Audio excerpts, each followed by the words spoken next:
कन्हैया दरबार लगाता है बालाजी का। आप सोचिए भगवान के नाम पर क्या क्या हो रहा है इस दुनिया में।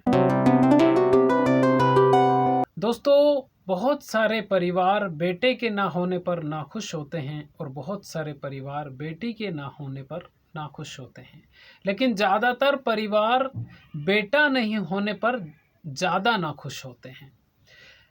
मुरादाबाद के पीतल कारोबारी अनिल चौधरी की मौत का राज भी बेटा और बेटी पर ही टिका हुआ था। कैसे अनिल चौधरी की पत्नी तांत्रिक के संपर्क में आई, कैसे तांत्रिक के उससे संबंध बने, कैसे तांत्रिक को अनिल चौधरी की पत्नी ने अपनी ही बेटियों को कहा कि तुम इनको मामा कहना, कैसे वो बालाजी के नाम पर राजस्थान में घूमने गए और कैसे फिर बेटियों को अलग कमरे में सुलाया और तांत्रिक के साथ वो कैसे अलग कमरे में रही। एक ऐसी मर्डर मिस्ट्री मैं आपको सुनाने वाला हूँ, क्योंकि इसमें एक मर्डर नहीं हुआ, 2 मर्डर हुए। जिसने जो अनिल चौधरी को मारने आया था उसकी भी रास्ते में ही मौत हो गई। तो उसको किसने मारा, ये भी एक बहुत बड़ा राज है। एक ऐसी कहानी जो सिर्फ बेटे की चाहत में तांत्रिक के संपर्क में चली गई कारोबारी अनिल चौधरी की बीवी। कैसे, और अनिल चौधरी के कत्ल के बाद में उनकी बीवी कितनी ज़्यादा रोई और क्यों रोई, ये भी एक बहुत बड़ा राज है। तो इस वीडियो को अंत तक ज़रूर देखिएगा, क्योंकि ये जो कहानी है ये मुरादाबाद के कारोबारी अनिल चौधरी की ये कहानी है। नमस्कार, मेरा नाम है मोहन अहिरवार और आप देख रहे हैं खबर तमरी इंडिया का यूट्यूब चैनल। दोस्तों, आज की जो सच्ची कहानी है ये उत्तर प्रदेश के मुरादाबाद ज़िले की है। मुरादाबाद ज़िले में पीतल कारोबारी अनिल चौधरी की मौत हो गई और वो भी हुई शनिवार के दिन 13 जुलाई। 13 जुलाई का ही दिन क्यों चुना गया मारने वालों ने, ये भी बहुत बड़ा राज है। दरअसल अनिल चौधरी, उनके परिवार में उनकी 2 बेटियां मानवी और नाव्या और उनकी पत्नी तनु, ये 4 ही लोग थे और चारों खुश थे। परिवार में ना तो पैसे की कमी थी, ना अच्छे बुरे घर यानी कि ना झोपड़पट्टी थी, उनके पास में आलीशान मकान था, गाड़ी थी और रहने के लिए किसी तरह की कोई परेशानी नहीं थी। भगवान की कृपा से उनके घर पे सब कुछ था। फिर अनिल चौधरी का मर्डर कैसे हुआ? तो अनिल चौधरी अपने कारोबार में ज़्यादा, क्योंकि बहुत कम उम्र में उन्होंने ज़्यादा तरक्की कर ली थी, तो वो घर पे बहुत कम समय दे पाते थे और कारोबार में ज़्यादा समय देते थे। इसी बीच तनु की जो बड़ी बेटी थी मानवी, उसकी उम्र 13 साल की और छोटी की जो उम्र है वो 9 या 10 साल की उनकी बेटी। तो दोनों बेटियां ही थी, बेटे का जन्म नहीं हुआ था। तो तनु को ऐसा लगा कि क्यों ना वो बेटे की तलाश में पूजा पाठ करें और हो ना हो भगवान उनको बेटा भी दे दें। तो वो पूजा पाठ करने लगी और इधर उधर जाने लगी। इसी बीच में उत्तर प्रदेश के ही संभल जिले के बहजोई का रहने वाला, बहजोई के टंकी का रहने वाला तांत्रिक कन्हैया के संपर्क में कारोबारी अनिल चौधरी की पत्नी आई और उसने ये कहा, कन्हैया लाल नाम था उसका, कन्हैया लाल ने उसको ये कहा तनु को कि तुमको बहुत जल्दी ही बेटे की प्राप्ति होगी, बस कुछ पूजा पाठ है वो तुम को करना होगा। अब तनु भी उसके झांसे में आ गई और ये मुलाकात उनकी हुई थी आज से 10 या 11 महीने पहले।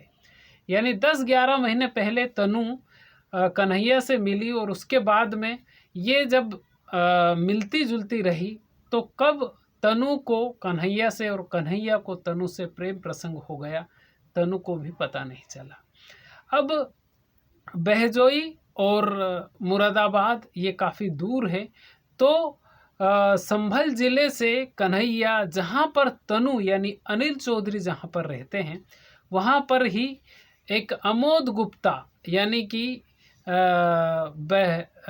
महबुल्लागंज, वो जो मोहल्ले का नाम है, गाड़ी खाना, वहाँ पर ही वो एक किराए का मकान लेता है कन्हैया लाल और वहीं पर आकर रहने लग जाता है, क्योंकि दोनों में प्रेम प्रसंग हो गया और इसने ये वादा कर दिया कि उसको बेटे की प्राप्त होगी। तो तनु पूरी तरह से कन्हैया लाल के जकड़ में आ गई।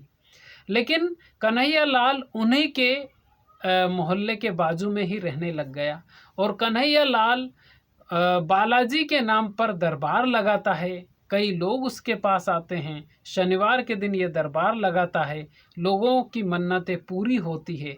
ऐसा तनु को झांसे में उसने लिया और तनु उसके प्यार में पूरी तरह से पागल हो गई और कन्हैया भी एक तरह से, क्योंकि कन्हैया को प्रॉपर्टी दिख रही थी अनिल चौधरी की।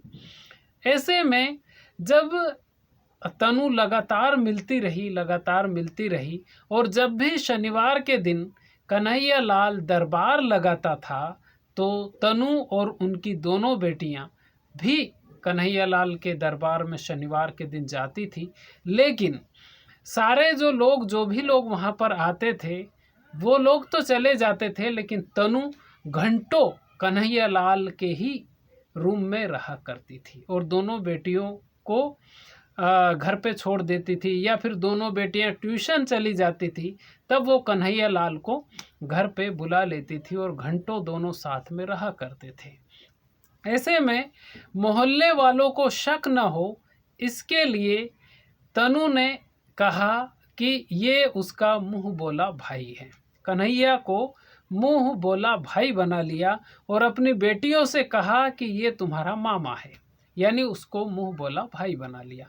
अब मोहल्ले में कभी भी कन्हैया लाल आए कोई रोक टोक नहीं और कोई भी ये ना कहे कि ये इसका प्रेमी है ना कि इसका भाई है, यानी भाई को ही प्रेमी बना लिया। अब जब कन्हैया के बारे में तनु ने अनिल चौधरी से कहा तो अनिल चौधरी ने भी कहा कि अगर तांत्रिक है, क्योंकि उनको भी थोड़ा सा हो सकता है लालच हो गया हो कि बेटा पैदा हो जाएगा, इसी चक्कर में हो सकता है कन्हैया ने भी मान लिया हो कि ठीक है इसको भाई बना लिया। अब तनु के मन में क्या था यह अनिल चौधरी को नहीं मालूम था। जैसे तैसे करके 10 महीने बीत चुके थे। अब कन्हैया लाल के प्यार के जाल में पूरी तरह से तनु पागल हो गई। तब कन्हैया लाल और तनु ने प्लान बनाया कि क्यों ना राजस्थान घूमने के लिए चले, क्योंकि उसने ये सभी को बता रखा था कि ये उसका मुंह बोला भाई है। कन्हैया लाल के साथ तनु जाने के लिए बेताब थी, लेकिन तनु को इजाज़त लेनी थी उसके पति से। तो उसने कहा कि मेरा भाई जा रहा है राजस्थान बालाजी के दरबार में, तो क्यों ना हम भी जाएं, दोनों बेटियों को भी घुमा के ले आएं। इसी बीच में अनिल चौधरी ने हाँ कह दी।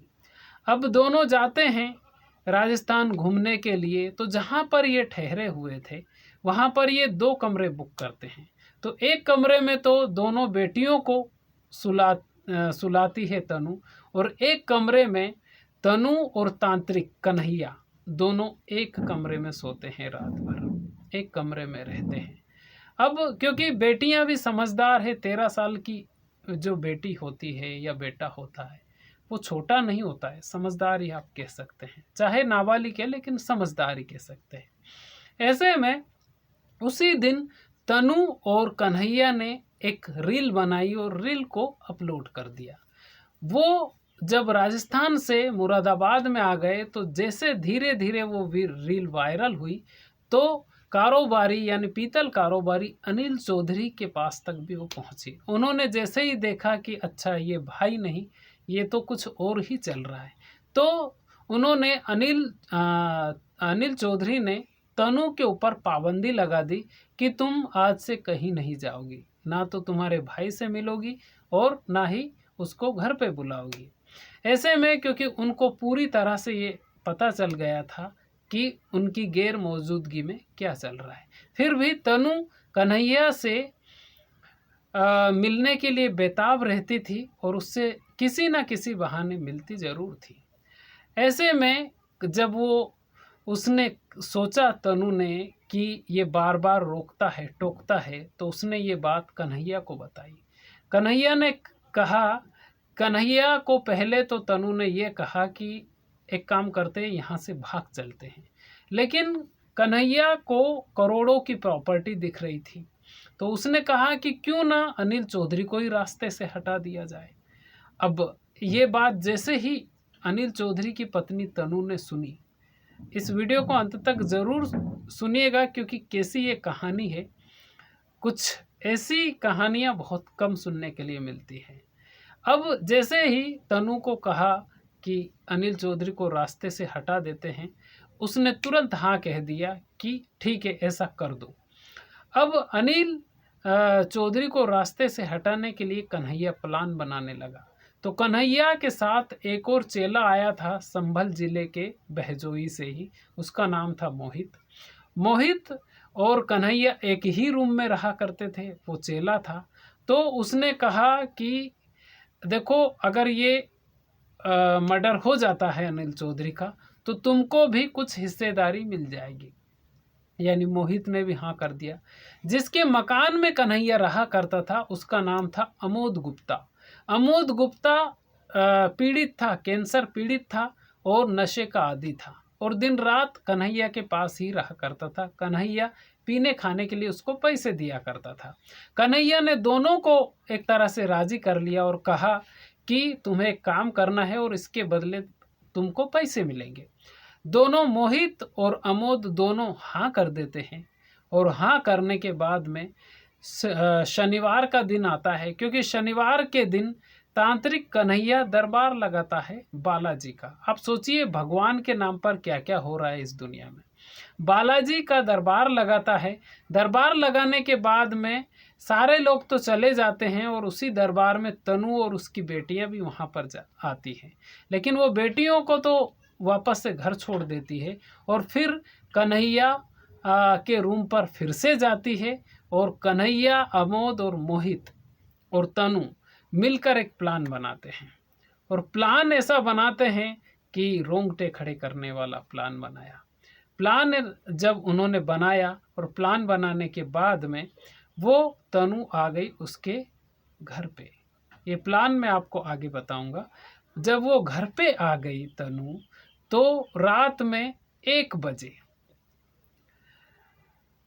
अनिल चौधरी की 2 बदमाश आते हैं और उनकी हत्या कर देते हैं। हत्या जैसे ही होती है तो उनकी जो बड़ी बेटी है जिसका नाम मानवी है, वो उठ जाती है और वो जो दोनों हत्यारे होते हैं उनको पहचान लेती है।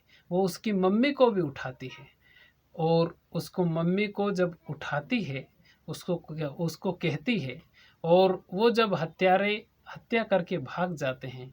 सुबह जब होती है तो देखते हैं कि तनु का बुरा हाल है, रो रो के इतना रो रही है तनु कि हो सकता है स्वर्ग से उसके पति को वापस ले आए, इतना रो रही है। पूरे मोहल्ले वाले, अनिल चौधरी के परिवार वाले, सारे लोग समझा रहे हैं, लेकिन तनु समझ नहीं रही है। हो सकता है वो इतना रो रही थी कि वो उसके साथ ही चली जाए।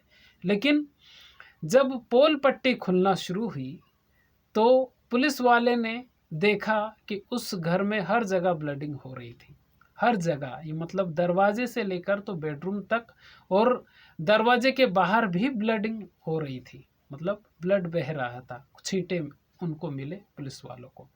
तो सबसे पहले पुलिस वाले ने तनु, क्योंकि तनु वहीं पर सो रही थी, तो उससे बयान लिया। उसने कहा कि किसी से आपकी दुश्मनी है, किसी से आपकी मतलब आपके पति की कोई दुश्मनी है।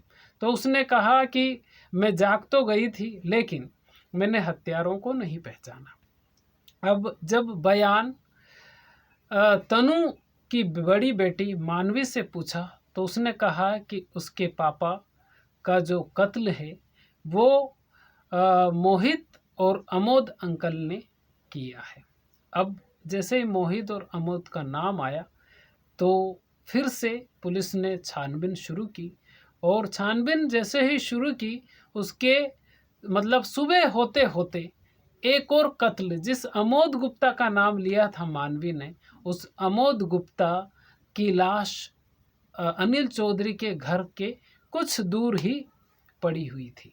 यानी अगर अनिल चौधरी का मर्डर अमोद ने किया है तो अमोद को किसने मारा? पुलिस भी वहाँ पर उलझ गई। अब धीरे धीरे धीरे धीरे करके छानबीन शुरू हुई।